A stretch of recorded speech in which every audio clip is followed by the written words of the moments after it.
This video was recorded in front of a live virtual audience.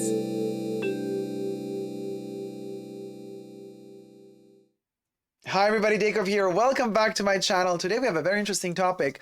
We're going to be talking about following slash unfollowing, and particularly deciding to unfollow luxury slash fashion influencers, even though we ourselves might be obsessed with fashion and luxury. Interesting topic. It's a topic that I touch base on quite often in my videos.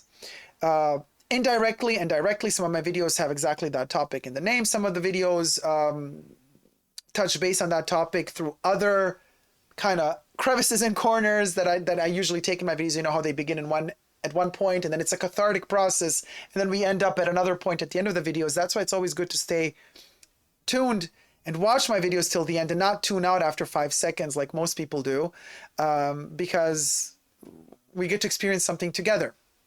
So today I will be commenting and sharing my thoughts because, as I said, this is a topic that interests me a lot, and I touch base on this topic a lot. So when I saw another fellow YouTuber make a video specifically targeted to this topic, of course, my attention was hath awoketh, and I definitely checked it out. So Caitlin Pawlowski, I hope I pronounced the surname correctly, Pawlowski.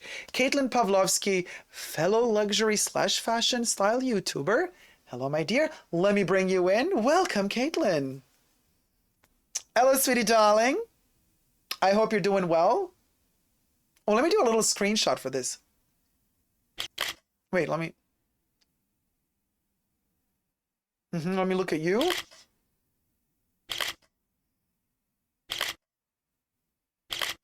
This is kind of cute. I can put the title there somewhere. This is how we do it in the fashion book, keeping it real. Now, what did Caitlin have to say about unfollowing fashion influencers and what I have to say about that in general? I'm going to let you know after two things. First, I'm going to post a link to Caitlin's video in the description box underneath my video, so be sure to go check out her video, to subscribe to this lovely lady's channel and check her out.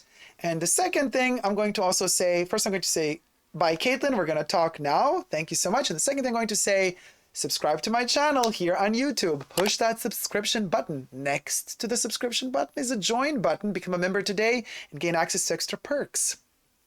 You can also join me on Patreon to gain access to extra perks there as well. Super Dacob on Patreon. Thank you to all my members and patrons who have already pledged. Without you, the Fashion Bunker would not be here. And this video is being filmed live in front of a virtual live audience in the chats. We have our audience right here, right now. If you wish to partake in the filming that goes on for many hours every Saturday on my channel, join. Everybody's welcome to join my live streams every Saturday. And then you can also end up in one of my videos through the chats. So thank you to all my co-chatters that are ready here to talk about this topic together with me. And I've just today, as I'm filming, launched this merch. Not just this merch, but I've launched a brand new series of merch. The Super Dacob merch. This is the electric Super Dacob. But also, remember from some of my videos, we have our little crop for our fashion, for the naughty fashion reviews and videos. And I've also launched the, because, you know, we made a little song for the video, the Bag Cult. The Bag Cult cover is girl with the crop. You can get your own merch available also on Amazon as of today, but you can also get it on the superdacob.com website with the Super Dacob logo in the back, and many more merch opportunities and options, from bags to fanny bags to tote bags to caps, t-shirts, crew necks, hoodies, glasses. By the way, let me take a sippy of my Pepsi Max in this 80s inspired Chicky and the Hedgehog Super Dacob glass. It can be yours today. Now, Caitlin Pawlowski made a video where she said why I no longer follow like fashion influencers or YouTube influencers, or also just on Instagram influencers in general. Of course, Caitlin Pawlowski has a channel that does talk about fashion and luxury fashion, bags and clothing. So, you know, when she talks about influencers, she does not talk about architectural influencers. She's talking about fashion influencers, right? And she lists a couple of videos, and she said, and what I find very interesting, this is a topic that really is close to my heart, because you need a lot of self-reflection to come to this conclusion. By this, I mean, you have to become more aware of how you consume products, but also how you consume your time by spending your time watching other people produce content about fashion and luxury. So there's several levels we have to analyze here. Caitlin goes into the video explaining how, and I love the fact that she's also self-critical, meaning she goes into the video and analyzes how she stopped, why she stopped following certain influencers in general, for the most part. But she also speaks self-critically in the fact that she says, you know, I used to be like this and like that. I used to be more superficial. And she shows she went through the effort to actually edit together snippets showing herself from her past videos. I guess she wanted to show herself, like to point a finger at herself and show to us, the viewers, like, look, in this moment, while I was unboxing this bag, putting on these clothes, showing you the 50,000th unboxing that you see on YouTube, I was being superficial, and I was feeling like in those instances, I was just buying into the craze, running after the newest unboxing, the next unboxing, let me get the next product, thinking about what am I going to unbox next. And she was quite candid, I think, to a certain degree, and she went, you know, she even said that, you know, she went into debt for certain products, keep on buying and buying and buying, and the new bag and the new outfit and the new total look. And then at one point she just stopped, and then I guess for a year or so stopped purchasing a lot of new things. And she said, all of a sudden, I find myself with $10,000 in the bank. I'm in the plus again, paid off my debt, and I found myself in a zone where I have more, you know, now I have money actually in the bank account, like unfathomable. A year or two ago. I can tell you this, I made this experiment and I made it public on my YouTube channel back in 2017. In 2016, in late 2016, I announced that I would stop buying new for a whole year. I had nothing to do with following fashion influencers or Instagram influencers for that matter, because I don't follow them. I just don't. It's just not something that interests me. So, but I wanted, you know, I always have my wish lists. I don't need an influencer to tell me what's good for me and what's not. I know what I want and what I don't want. So, but I just consequently stopped buying new. And it was a very interesting experience. I kept on buying used. I just wanted to stop buying new because I wanted to back then tell everybody to, hey, if we all stopped purchasing new stuff, prices would stop rising. All these luxury brands like Chanel would not have price increases anymore with their bags because nobody would be buying them for a year. It's not like these bags are going to disappear after 1 year. You're still going to have them. They're going to still keep making them after 1 year, but they won't be costing you more. But by that time, you would have maybe saved up enough money to actually really get one. But I've spoken about this topic in so many videos. I'm going to post one in particular in the description box up, in the card section up above, but also in the description box down below about this specific topic that I made just a week or two ago. But Caitlin was talking more about not following any more fashion influencers and why. And as she said, because they really influence you, because you fall victim to this chasing the moment and chasing the, oh my God, FOMO. Bad FOMO.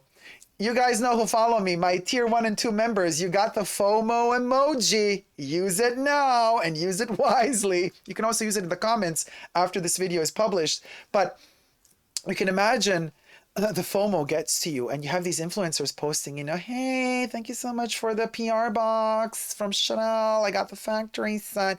And you're like, oh my God, I want the factory 5 collection. And it, you know, and then you fall into it and you start chasing this cloud, this smoke, and you never really, you realize after a certain while, after it's not a novelty anymore. Oh, there you go in the chats. It's full of FOMO. Yes. I love you guys. I should take a screenshot of that chat moment here. This is so cool. And let me take a screenshot of this and then post it to Instagram. If I can. Okay, I think I can. So you're chasing the moment, you get influenced by the moment, and then you kind of fall victim to always bouncing off of what you see on Instagram or on Twitter, but mostly on Instagram. Twitter, I mean, Twitter is mostly words, images. They sell your products. The influencers are selling your products on the Instagram. So you get your, the influencers with over, 100,000 followers. Then you have the ones with 500,000, and the ones that, the really big ones over 1 million. Then you got the ones with 10 million followers. And of course, the more followers they have and the more corporate they become and the more product oriented they become. Polished, clean. Actually, what surprises me is why would somebody in the first place follow these huge influencers when the bigger they get, the less character they show. They become so washed out, and every post has the same cropping, has the same color palette, so you kind of scroll through their posts and everything looks kind of the same, but different. And the bigger they get and the less attractive they are to my eyes, but somehow the bigger they get and the more people follow. And I think this has to do with the fact that the bigger they get, more people follow, because we who are really into fashion and style, and it's a really tiny community of us who really obsessively learn about it, read about it, look for it, read about it in books, study it, analyze it. And we think, oh, well, the whole world is like that, but it's not. Most of the world doesn't know anything about fashion. And so they don't even know where to start to look for proper information about style and fashion and products to buy. So what's the easiest thing for the masses to do? The easiest thing for the masses to do, the first thing that they find that seems to be important because it has a lot of followers, they follow that because they think, oh, well, if everybody's following it, then they must be good. They must know what they're doing. And this is how it works. Now, we in the chats, we're a community, we know fashion, we know how it works.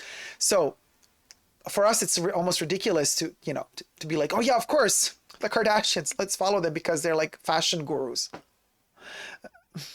They're not. But the people the masses, they're going to follow them because how do they know that actually there's some influencer out there that has 1,000 followers that is actually really good and is a true influencer in terms, I hate the word influencer, but there's somebody out there that has a small amount of followers that really can deliver, has a vision, something new, but because it's so avant-garde and so new, they don't get a lot of followers because they're ahead of their time. And so obviously the masses, how do they find a person like that? It's hard. It's easier for them who have no clue about fashion, but they want to know about it. It's easier for them to follow the really big ones with the big numbers because it's easy, it's simple. And then you become locked into that sphere. And that sphere is very clever corporate-wise and marketing-wise. So that sphere never lets you out. That sphere keeps nourishing you, keeps feeding you with new information, keeps your attention going.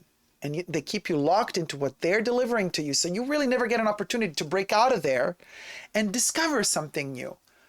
Also because it's easy.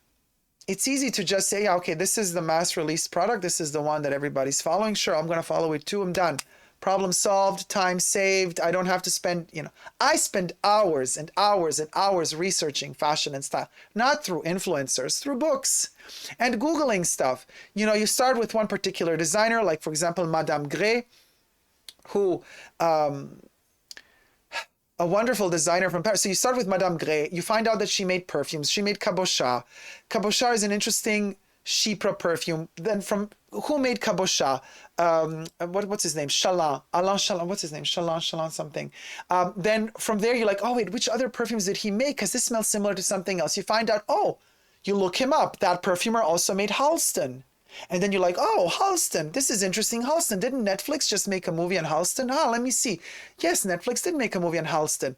Who else was in the movie? Liza Minnelli. Oh, interesting. Liza Minnelli was a musician and an artist. She still is, but quite prominent in the 60s and 70s. Interesting. What did Liza Minnelli do? Wow, Liza Minnelli was in a lot of interesting movies. She was the daughter of Judy Garland. Oh my God, wait, Judy Garland. Judy Garland was in The Wizard of Oz. Wizard of Oz, MGM. I think it was MGM. the red ruby slippers. Who else was obsessed with red ruby slippers? Then you go to the red ruby slippers. Wow, they're in a museum. Like when the red ruby slippers travel, they don't travel anymore, but from exhibition to exhibition, they get their own first class seat. They're protected. You get all that information. You see what I mean? You go tuck, tuck, tuck. You start connecting the dots. One thing leads to the other. No need to see one single influencer, and you start collecting information. You start learning. But to do that, you have to have the willpower, and you have to be ready to invest a lot of time. The information is out there. We have never had so much free information as today, and yet we've never been more dumb. You know, before, when there was no internet, you had to go to the library, you had to do your research, you had to order books from one library to the other, you had to go through magazines, and there was, things didn't travel as quickly. Now, you just got to Google something. You got to know what to Google, though, because there's mostly it's shit that's available online. So for you to shovel your way through the shit, as they would say in Twin Peaks season 3, Dr. Amp, anybody? You shovel your way through the shit to get to the actual, you got to know how to do that. That takes also time. So of course, you don't have that time. You got 3 jobs you're working on, and you want to look like you kind of cool. You want to look like you fit into the times you're living in. And so what do? You check out the biggest influencer out there. It's easy peasy, easy breezy, done. Marketing feeds into that and makes it easy for themselves as well, because they know that the consumer has become lazy. Because marketing has made you lazy. Why? Because marketing strives towards manipulating you into buying whatever they want you to buy. So the more lazy they can get you to be, and the more you're going to buy whatever they churn out. Supreme bricks, anybody? Supreme for Louis Vuitton, anybody? What is groundbreaking about that collection? It's the same crap Louis Vuitton always has, just colored in red with a Supreme logo plastered all over it. Easy sell, because it's easy, because it's recognizable, because marketing said, well, this is something people are going to, everybody, all the kids, all the hype beasts, they love Louis Vuitton, they all love Supreme. Combine these two together, major sellout, immediate sellout. Easy, no effort. And this is how big influencers also work. So kudos to you, Caitlin, for realizing, probably your reasons might be different than my analysis here, but kudos to you nevertheless, for whatever reason you decided to do what you did. Kudos to you. And even if maybe you just made the video to say something and you didn't really follow through, maybe you're still following these people, that's also irrelevant, because from us content creator point of view, I think your video is really important because it raises awareness. So whether or not you actually really don't ever, I'm sure you take a sneak peek into those influencers still, doesn't matter though. Just the fact that you made a video like that saying, hey, I unfollowed all these influencers because I want my freedom back. I want to feel like I'm my own person, that I make my own decisions on my own time. Just the fact that you made a video about that topic is commendable, my humble opinion, because it raises awareness and makes people think. Because people, you got to realize, it's about you, it's about your hard-earned money, what you're going to buy. Do you want to allow somebody to quickly and easily just tell you, buy this? I have 1 million followers, so I know what I'm saying. You don't have to question me. My credibility is in the numbers. Credibility is not in the numbers. Sometimes the most intelligent and amazing people don't even have Instagram. And then you meet them on the street, you bump into them by accident, and you exchange a couple of words, and you think, who is this crazy person? And that could have been the new Einstein, for all we know. Well, Einstein, they say, wasn't really that intelligent, because they say that his wife did all the mathematical formulas for him because he wasn't good at math. But that's a whole other can of worms. And typical in history, women never get credit. Now, slowly, women are starting to get more credit for what they do. But Einstein's wife was the real Einstein. In that family, whole other can of worms. We digress. You have to realize that it's about you, okay? It's not about you being grateful that you're allowed to follow some huge influencer that is literally there earning millions off of brands, telling them, puppeteering them, telling them, you're going to say this, here's $200,000, post this, make this post, and write this text, make it look natural like you did it yourself. Then they do it, and then you buy it. The influencer made 200,000. The brand made 2 million off of y'all's lemmings buying what they got to offer. Sure, great. And what? And you feel like you belong. Because I know how humans work. We function like a herd. We have a herd mentality. Not like listening, oh, I heard what you said. No, like animals in a herd. We like the feeling of belonging. Makes us feel safe, you know? And marketing is very shrewd in doing something very, very particular. Yes, this video is turning in another one of my TED Talks about how terrible marketing is and how it manipulates you. But hey, there's something to be learned here. I come from marketing. So this is the thing. How marketing works in many terrible ways. But one of them is to recognize the fact that we're social animals. We have herd mentality. We need to belong. So it recognizes that, but it also recognizes the stubbornness of human beings and the fact that a human being often does not like to be said what to do. If somebody tells you, go clean up your room, you're going to be like, no, I don't want to. Why are you telling me? I don't want to do what you're telling me to do. Marketing knows these two factors. You like to conform, but you don't like to be told to conform. So how do we deal with this? We deal with this in a very simple way. We don't tell you that you have to conform, but we sell you conformity as if it were something prestigious. We offer you conformity, but instead of telling you, hey, it's much cheaper for us as a brand to produce something en masse, because the more we produce of the same product, the less it costs us. But if we make it look like this is a special piece, we can make it cost a lot, and you're going to have the feeling as the Oompa Loompa the victim that you are in this situation as a consumer, you're going to think that you got something really special. Think about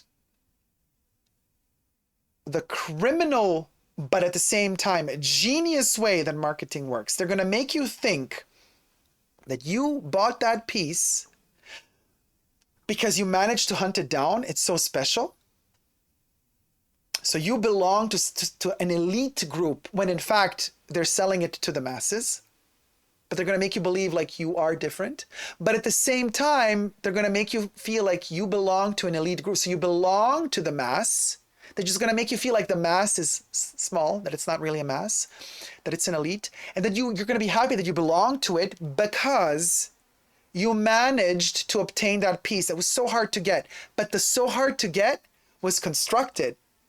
It was artificially constructed to make you feel like you had to fight for it. It's diabolical. So you're going to conform.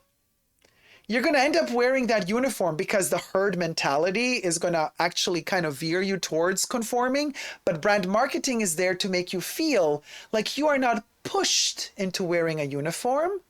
Brand marketing is there to manipulate your way of thinking, to make you think that actually, it was your choice. You chose to buy that product. You got the FOMO implemented inside of you, making you believe like, oh, wow, I got something nobody else could get. And you're going to conform without even knowing that you conformed.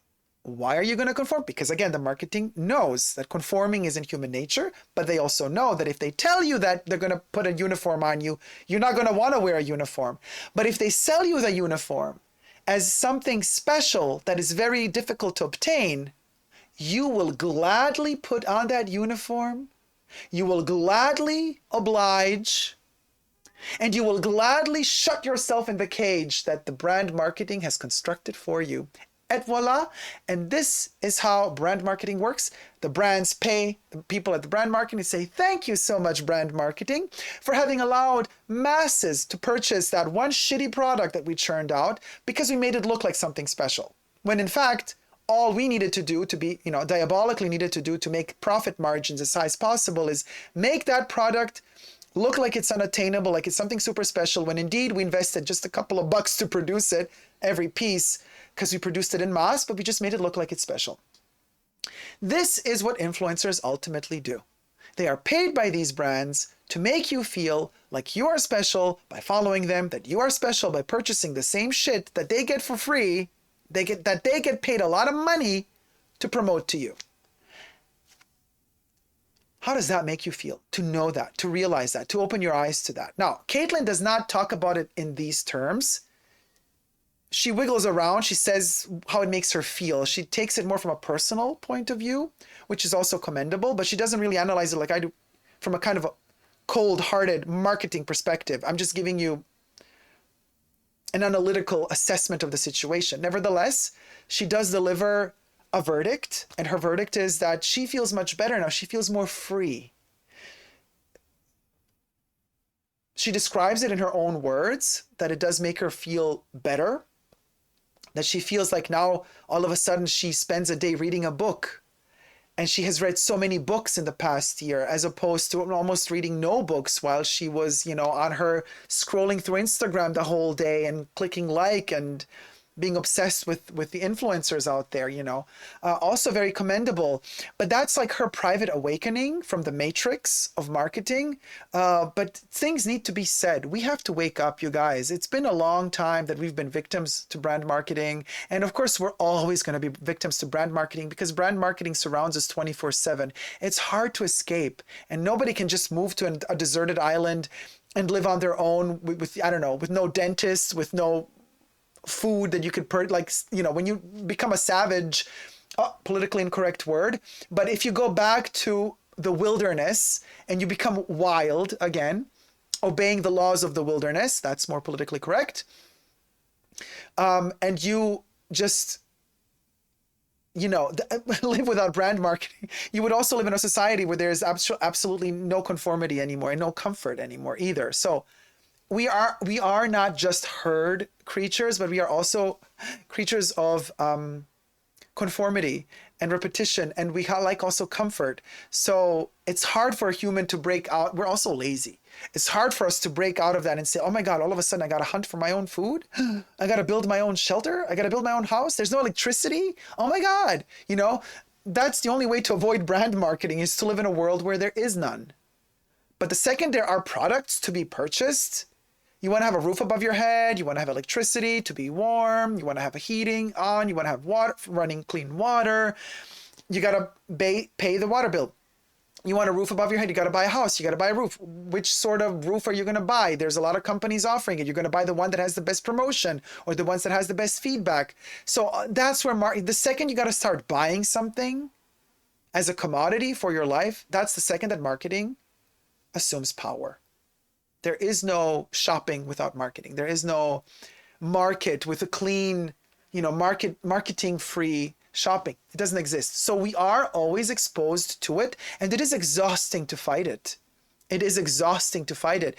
And we fall victim, even the people that are most awake and aware of it also keep falling victim to it, because they keep pecking at you. They keep trying to brainwash you, and you manage to deflect. But your guard can't always be up, because otherwise you would get a heart attack. Sometimes your guard is down and then you get influenced. Happens to everybody. Happens to me too. I'm not immune to brand marketing. But I try to always be conscious of it, and there are times when I let it in.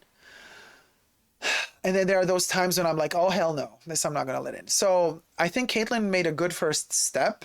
The first step that she did was, let me stop following these brain dead influencers that just, would sell their soul to the devil just to get some money from a brand and sell you even shit, snake oil salesmen.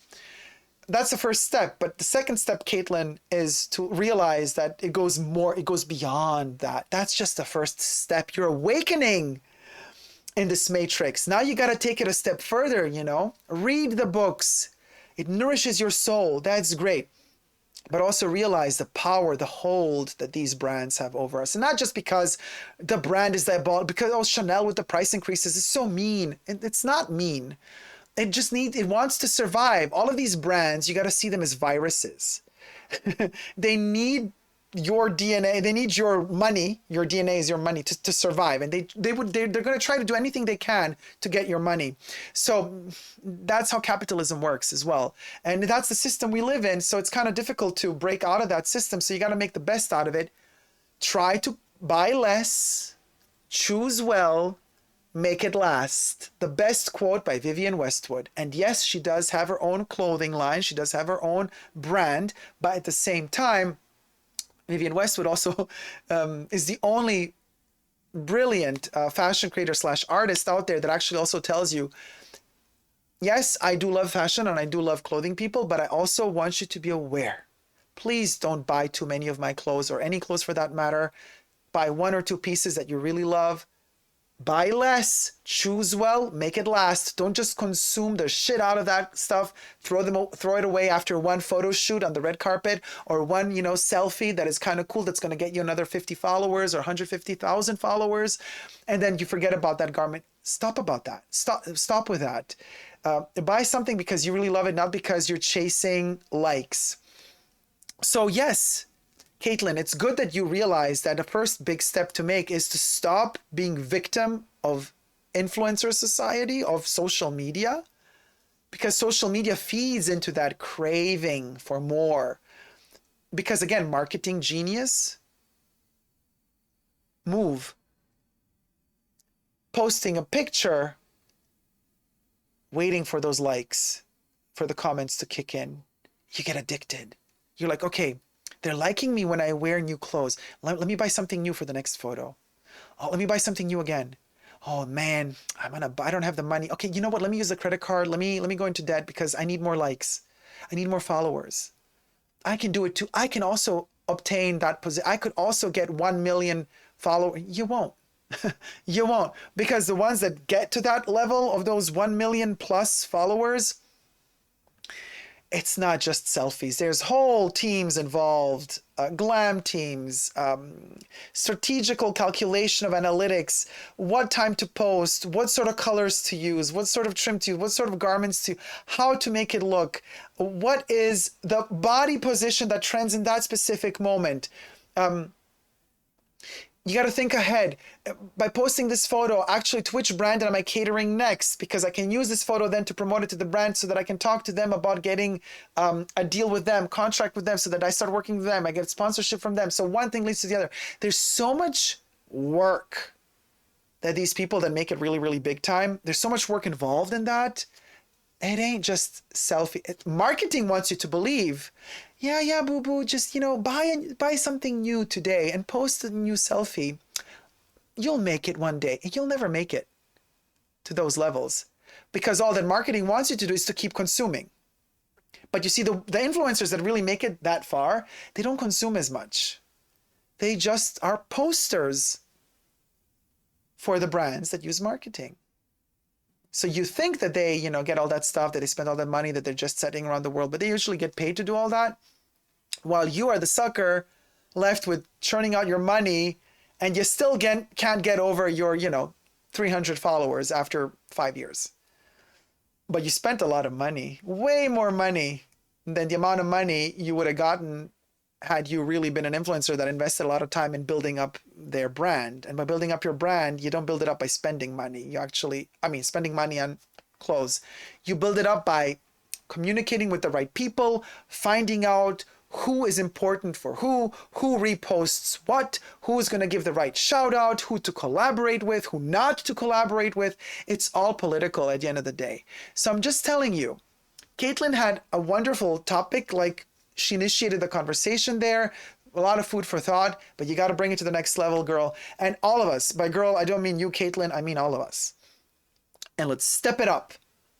The awakening is here, and you best wake up. And let me pitch. Get my merch. Talk about merchandising. This is the girl crop t-shirt. Get it on superdacob.com. Also available on Amazon now. Amazon, if you do have Prime, you get free delivery. I got a lot more, but this is kind of the little crop that helps us survive in a situation. You're going to be like, hey, you just spoke against marketing and now you're pitching your own product. Oh, yes, of course.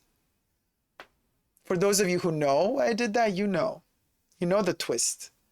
And you know how it works. It's an onion. We're peeling off the layers, one after the other. Think about it.